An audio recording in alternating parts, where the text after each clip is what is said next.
हरे कृष्णा। आप सभी को श्रावण मास के पहले सोमवार की बहुत सारी शुभकामनाएं। भगवान शिव और माता पार्वती की विशेष कृपा आप और आपके परिवार पर बनी रहे, यही प्रार्थना करते हैं। वैसे तो ये संपूर्ण श्रावण मास भक्तों के लिए भगवान शिव की आराधना करने का एक सुवर्ण अवसर होता है, लेकिन श्रावण मास का सोमवार विशेष रूप से भगवान शिव को प्रसन्न करने के लिए अत्यंत पुण्यफल प्रदायक बताया गया है। श्रावण मास के सोमवार का विशेष महत्व होता है। भगवान शिव की आराधना करने वाला व्यक्ति मोक्ष का अधिकारी बनता है। जो श्रावण मास के सोमवार के दिन भगवान शिव की पूजा आराधना करता है, वो अनेक जन्मों के संचित दुख समूह से मुक्त होकर शिव जी के कल्याणमय पद को प्राप्त कर सकता है। तो चलिए आज श्रावण मास के सोमवार के दिन इसी श्रावण सोमवार से जुड़ी हुई पौराणिक कथा का श्रवण करते हैं, क्योंकि हम जानते हैं आप में से कई भक्तों ने आज श्रावण सोमवार का व्रत रखा होगा और ये व्रत आज की इस कथा को सुने बिना अधूरा रह जाएगा। तो चलिए आज की श्रावण सोमवार व्रत कथा आरंभ करते हैं। कैलाशवासी गिरिजा विलासी श्मशानवासी सुमनो निवासी काशी निवासी विजय प्रकाशी यो नादिकल्पेश्वर एवं सोऽसौ। जो कैलाश पर निवास करते हैं और भगवती गिरिजा के संग सदैव आनंद की अनुभूति करते हैं, जो श्मशानवासी होने पर भी भक्तों के मन और हृदय में निवास करते हैं और काशी में रहने वाले तथा विजय प्रदान करने वाले हैं, वे अन्य और कोई नहीं अपितु भगवान आदि कल्पेश्वर हैं। श्रावण मास के सोमवार की कथा का वर्णन सूत गोस्वामी द्वारा किया गया था और वो भी नैमिषारण्य में एकत्रित ऋषियों के समक्ष। और वो कथा इस प्रकार थी। प्राचीन समय में चित्रवर्मा नाम से प्रसिद्ध एक राजा हो गए। वे अत्यंत निष्ठावान, धर्मपरायण और शक्तिशाली राजा थे। वे अपने राज्य में कोई भी दुष्कर्म होने नहीं देते थे और अगर ऐसा कोई दुष्ट व्यक्ति हो तब पर भी उसे अत्यंत कठोर दंड दिया जाता था, जिसे देखकर अन्य लोग भी दुष्कर्म करने से भयभीत हो जाते और इसीलिए इस राजा को यमराज के समान माना जाता था। वे अपनी प्रजा की रक्षा करने में सक्षम थे और ये राजा स्वयं भगवान शिव और भगवान नारायण के भक्त थे। अपने जीवन में राजा हर प्रकार से सुखी थे। उनके अत्यंत पराक्रमी और बलवान पुत्र थे और अंत में एक सुंदर सुशील पुत्री भी थी, जिसका नाम सीमंतिनी था। अब राजा चित्रवर्मा की वो पुत्री बड़ी हो रही थी। एक दिन राजा ने ब्राह्मणों को बुलाकर उसकी जन्म कुंडली दिखाकर उसके भविष्य के बारे में पूछा। तो एक ने कहा कि महाराज, आपकी पुत्री बहुत ही भाग्यवान है। वो अपने जीवन को बहुत ही सुखमय रूप से पूर्ण करेगी और 10,000 वर्षों तक अपने स्वामी के साथ आनंद भोगेगी और 8 पुत्रों को जन्म देकर उत्तम सुख का उपभोग करेगी। लेकिन वहीं दूसरे ब्राह्मण ने कहा, हे राजन, ये कन्या 14 वर्ष में विधवा हो जाएगी। ब्राह्मणों की ऐसी बात सुनकर राजा कुछ क्षण के लिए दुविधा में पड़ गए और अपनी पुत्री के लिए चिंता में डूब गए। तत्पश्चात उन्होंने सब कुछ अपने भाग्य पर छोड़कर ब्राह्मणों को विदा कर दिया। सीमंतिनी अब धीरे धीरे बड़ी हो रही थी, समझदार हो रही थी। अब ब्राह्मण की कही हुई बात ने चर्चा का स्वरूप ले लिया। उसकी सखियां भी ये बात की चर्चा करने लगी कि वो छोटी उम्र में ही विधवा हो जाएगी। और इस बात से परेशान सीमंतिनी एक दिन याज्ञवल्क्य मुनि की पत्नी मैत्रेयी के पास गई। माता मैत्रेयी अत्यंत धार्मिक और भगवान शिव की भक्त थी। अब सीमंतिनी ने उनके पास जाकर बड़े ही आदर से उनका प्रणाम किया और उनसे कहा, हे माता, मैं आपके चरणों में आई हूँ। आप मुझे मार्ग दिखाइए, मुझे सौभाग्य बढ़ाने वाले सत्कर्म का उपदेश दीजिए। इस प्रकार अपने शरण में आई हुई राजकन्या से उस पतिव्रता मैत्रेयी ने कहा, हे पुत्री, तुम्हारे सौभाग्य के सूरज को उदय करने के लिए तुम्हें भगवान शिव और माता पार्वती की आराधना करनी चाहिए। पूर्ण श्रद्धा और नियम पूर्वक सोमवार का व्रत रखना चाहिए। इस दिन प्रातः काल में स्नान इत्यादि करके शुद्ध वस्त्र धारण करके भगवान शिव और माता पार्वती की पूजा करके उपवास का पालन करना चाहिए और उन्हीं से अपने सौभाग्य के लिए प्रार्थना करनी चाहिए। ऐसा करने से तुम्हारे जीवन के सभी कष्ट दूर हो जाएंगे। तुम्हारे जीवन में सौभाग्य का सूरज उदय होगा। और हाँ, ऐसी भी कठोर स्थिति उत्पन्न हो सकती है जब भगवान तुम्हारी परीक्षा ले, लेकिन उस समय में भी तुम भगवान शिव की पूजा, भक्ति और उनके इस सोमवार के व्रत को कभी मत छोड़ना। इतना कहकर माता मैत्रेयी अपने आश्रम में चली गई और सीमंतिनी उनके कथन अनुसार भगवान शिव का पूजन करने लगी। उसने सोमवार का व्रत अब आरंभ कर दिया था। प्रत्येक सोमवार के दिन पूर्ण श्रद्धा और भक्ति भाव से वो भगवान शिव और माता पार्वती की आराधना करती। और अब वो पुत्री बड़ी हो रही थी, विवाह योग्य होने लगी थी। इसलिए राजा चित्रवर्मा ने अपनी पुत्री के लिए सुयोग्य वर की खोज करना आरंभ कर दिया। उस समय एक समृद्ध निषेध देश था जिसमें नल और दमयंती के इंद्रसेन नामक पुत्र थे और राजा इंद्रसेन के पुत्र चंद्रगद हुए। वे भी विवाह के योग्य हो चुके थे। उनका प्रस्ताव चित्रवर्मा की पुत्री के लिए आया तो उन्होंने अपने गुरु की आज्ञा से अपनी पुत्री का विवाह चंद्रगद के साथ सुमंगल रूप से निश्चित करवा दिया। विवाह के बाद कुछ समय तक राजा चित्रवर्मा की पुत्री और उनके दामाद उनके साथ रहे। अब एक दिन चंद्रगद अपने मित्रों के साथ यमुना तट पर विहार करने के लिए गया हुआ था और अचानक से यमुना की लहरें तेज हो गई। इस तूफानी लहरों में उनकी नाव डूबने लगी। नदी के दोनों तटों पर भारी हाहाकार मच गया। सभी ने उस नाव में बैठे हुए राजकुमार और उनके मित्रों को बचाने के अनेक प्रयास किए, लेकिन जो भाग्य में लिखा है उसे कौन टाल सकता है। और देखते ही देखते यमुना नदी के उछलते पानी में ही ये नाव में बैठे हुए सभी लोग डूब गए। और इस दुर्घटना को देखकर चारों ओर शोक का वातावरण फैल गया। उनके विलाप से आकाश मंडल गूंज उठा। ये समाचार सुनकर राजा चित्रवर्मा और उनकी पुत्री के सिर पर तो मानो आसमान टूट पड़ा। जैसे तैसे दौड़ते हुए राजा चित्रवर्मा यमुना किनारे आए और वहीं पर मूर्छित होकर भूमि पर गिर गए। राजकुमार के पिता की हालत भी कुछ ऐसी ही थी। दोनों परिवार पर दुखों का पहाड़ टूट पड़ा था। चारों ओर सभी दुख के सागर में डूब गए, लेकिन भाग्य का लिखा कौन मिटा सकता है। और यही समझते हुए नगर के वयोवृद्ध लोगों ने राजा चित्रवर्मा को वापस नगर में आने के लिए कहा। राजा चित्रवर्मा ने भी अपनी पुत्री को धीरज बंधाई और उसे समझाया। और फिर राजा चित्रवर्मा ने अपने परिवार के सदस्य और बंधु बांधवों के साथ मिलकर अपने दामाद की अंतिम क्रिया पूर्ण करवाई। पतिव्रता सीमंतिनी ने अपने पति के पीछे सती होने का विचार किया, लेकिन उसके पिता ने स्नेहवश उसे रोक लिया। अब सीमंतिनी वैधव्य का जीवन व्यतीत करने लगी थी। अपने पति की मृत्यु के बाद भी मुनि पत्नी मैत्रेयी ने कहा था, उसी प्रकार वो शुभ सोमवार का व्रत चालू रखती है। इस प्रकार 14 वर्ष की आयु में ही वह विधवा का जीवन बिताने लगी। इतने दुख होने पर भी उसने भगवान शिव की आराधना नहीं छोड़ी और इसी प्रकार भगवान शिव की आराधना करते करते उसे 3 वर्ष बीत गए। दूसरी ओर पुत्र शोक में डूबे हुए राजा इंद्रसेन को अपने ही भाई ने धोखा दे दिया और बलपूर्वक उसका राज्य छीन लिया।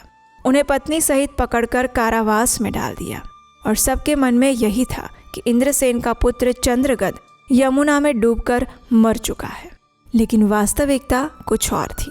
चंद्रगद यमुना नदी के जल में डूबने पर नीचे की ओर गहराई में उतरने लगे और इस प्रकार वे पाताल में पहुंच गए, जहां राजकुमार ने नाग वधुओं को जल क्रीड़ा करते हुए देखा। नाग कन्याएं भी राजकुमार को देखकर आश्चर्यचकित हो गई और उसे उठाकर पाताल लोक में तक्षक नाग के नगर में ले गई। चंद्रगद इस अद्भुत सौम्य मनोहर नगर को देखकर आश्चर्यचकित रह गया, जो कि इंद्र भवन के समान सुंदर और मनमोहक था। उसने सुंदर महल को भी देखा, जो बड़े बड़े रत्न से सुशोभित था। रत्न के प्रकाश की किरणों से प्रकाशित हो रहा था। भगवान सूर्य के समान तेजस्वी नागराज तक्षक नाग को सभा भवन में विराजमान देखकर परम बुद्धिमान राजकुमार ने विनम्रता पूर्वक उन्हें प्रणाम किया और हाथ जोड़कर उनके समक्ष खड़े रह गए। तक्षक नाग के तेज से उसकी आंखें नहीं खुल पा रही थी। अब नागराज ने बड़े ही प्रेम पूर्वक नाग कन्याओं से पूछा कि ये कौन है और कहाँ से आया है। तब नाग कन्याओं ने कहा, हमने इसे यमुना के जल में देखा। इसके कुल और उसके नाम का परिचय न होने के कारण हम इसे आपके पास लेकर आई हैं। तब तक्षक ने राजकुमार से पूछा, हे पुत्र, तुम कौन हो? राजा तक्षक के इस वचन को सुनकर राजकुमार ने कहा कि वो भूमंडल के प्रसिद्ध निषद देश के राजा नल और दमयंती का पौत्र है। मेरे पिता का नाम इंद्रसेन और मेरा नाम चंद्रगद है।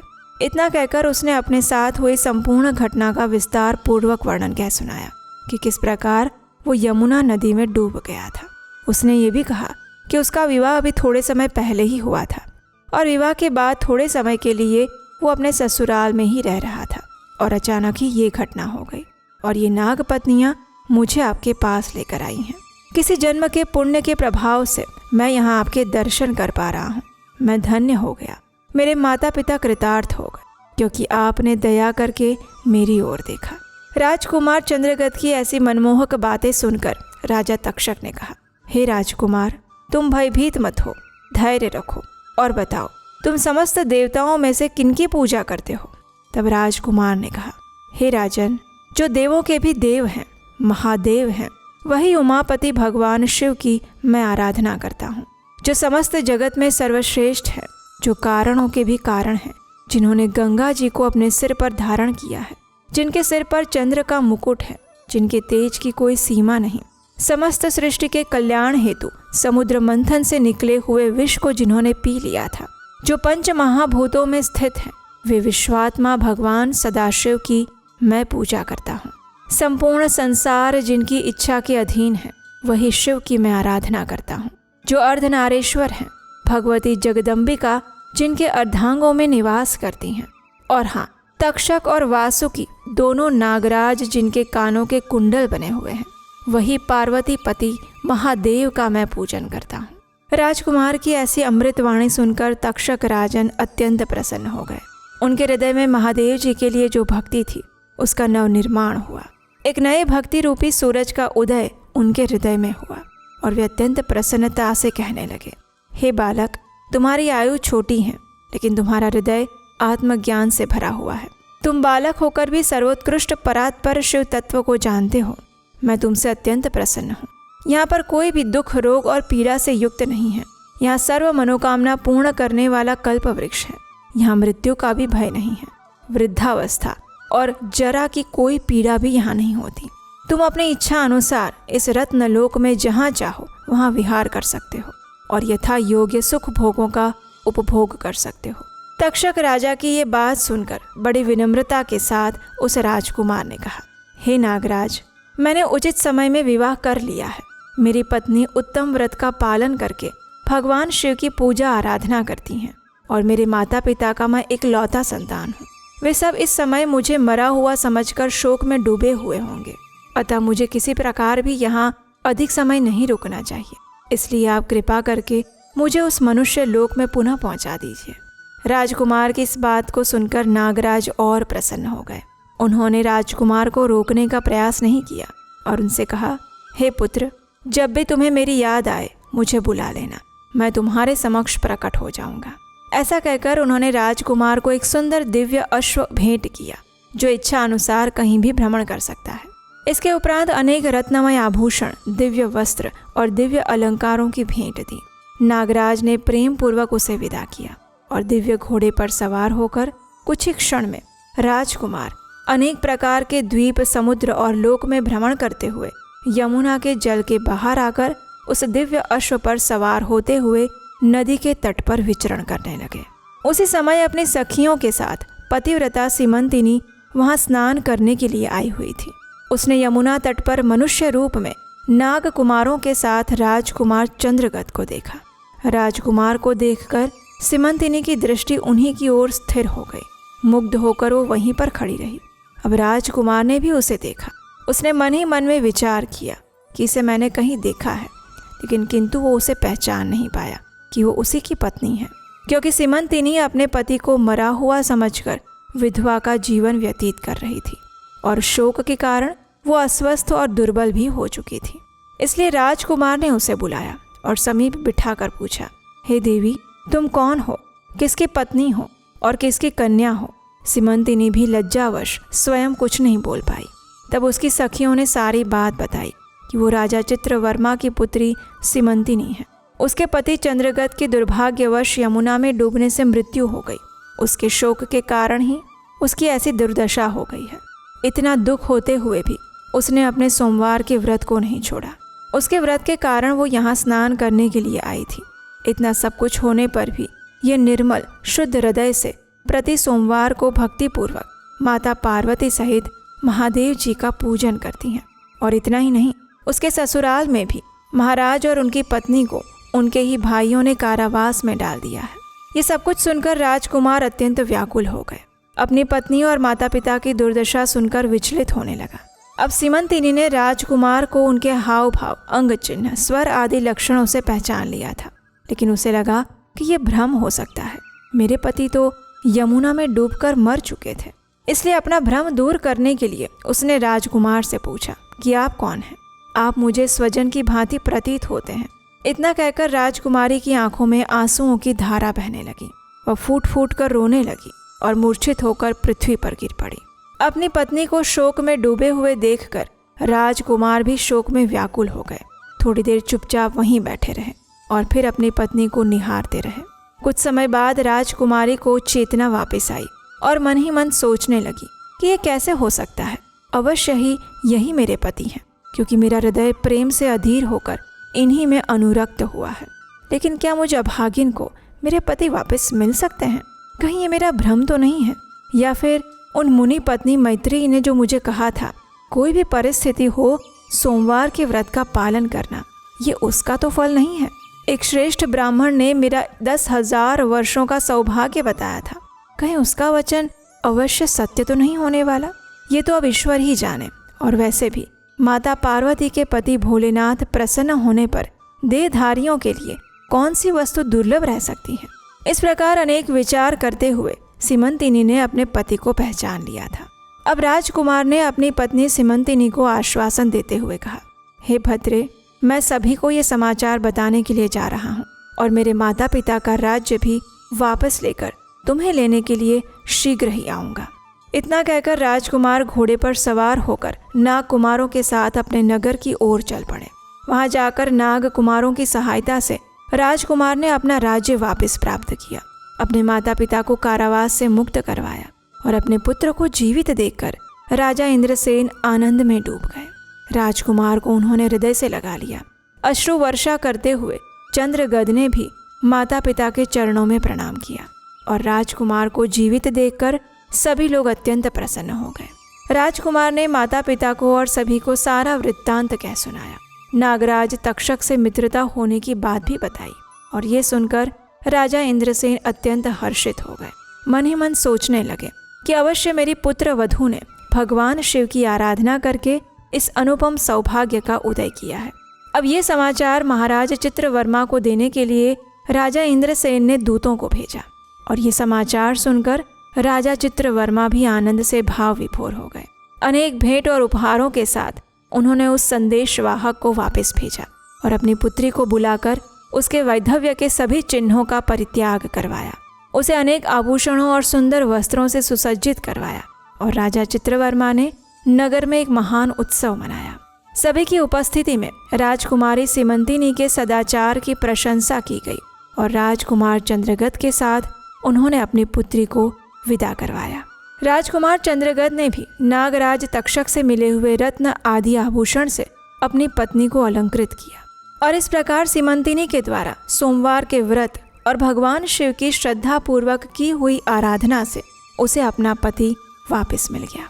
राजकुमार भी अपनी पत्नी को लेकर अपने राज्य में वापस आया और राजा इंद्रसेन ने उसे राजगद्दी सौंपकर भगवान शिव की आराधना करके योगी पुरुषों को उपलब्ध होने वाली उत्तम गति को प्राप्त किया। राजा चंद्रगद ने अपनी धर्म पत्नी सीमंतिनी के साथ 10,000 वर्षों तक सुखमय जीवन व्यतीत किया। 8 पुत्रों और एक कन्या को जन्म दिया। सीमंतिनी भी प्रतिदिन भगवान महेश्वर की पूजा करती हुई अपने स्वामी के साथ सुखपूर्वक रहने लगी और अपने सोमवार के व्रत के प्रभाव से अपने खोए हुए सौभाग्य को पुनः प्राप्त करती हैं। तो ये थी स्कंद पुराण से ली गई आज की श्रावण मास के सोमवार की प्राचीन कथा। हमें आशा है कि आज के इस श्रावण मास के सोमवार की व्रत कथा का श्रवण करके आपका श्रावण सोमवार व्रत अवश्य सफल होगा। लेकिन इस कथा के अंदर क्या आपने एक बात सुनी?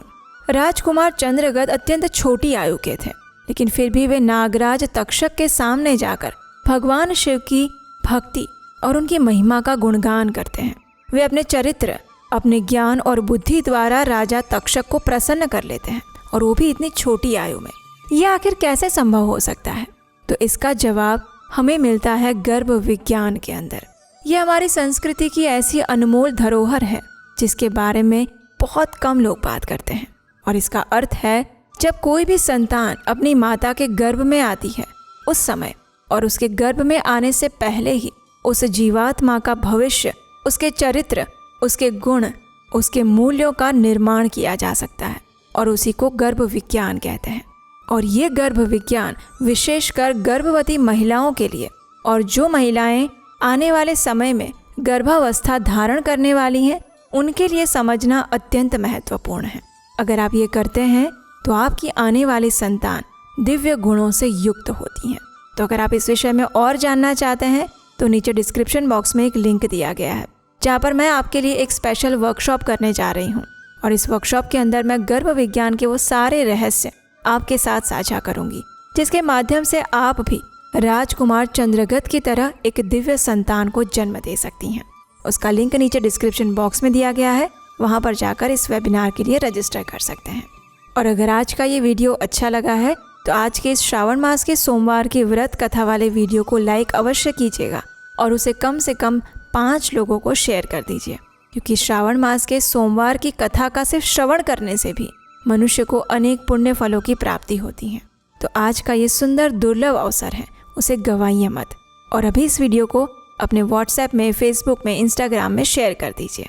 और हाँ, अगर पहली बार इस चैनल पर आए हैं तो आपके अपने चैनल उपदेशाष्टकम को सब्सक्राइब करके ही जाइएगा, क्योंकि इसी चैनल पर हम आपको देते हैं वैदिक शास्त्रों, पुराणों और ग्रंथों से ली गई सिर्फ और सिर्फ प्रमाणभूत जानकारी और व्रत कथाएं, बिना किसी मिलावट के।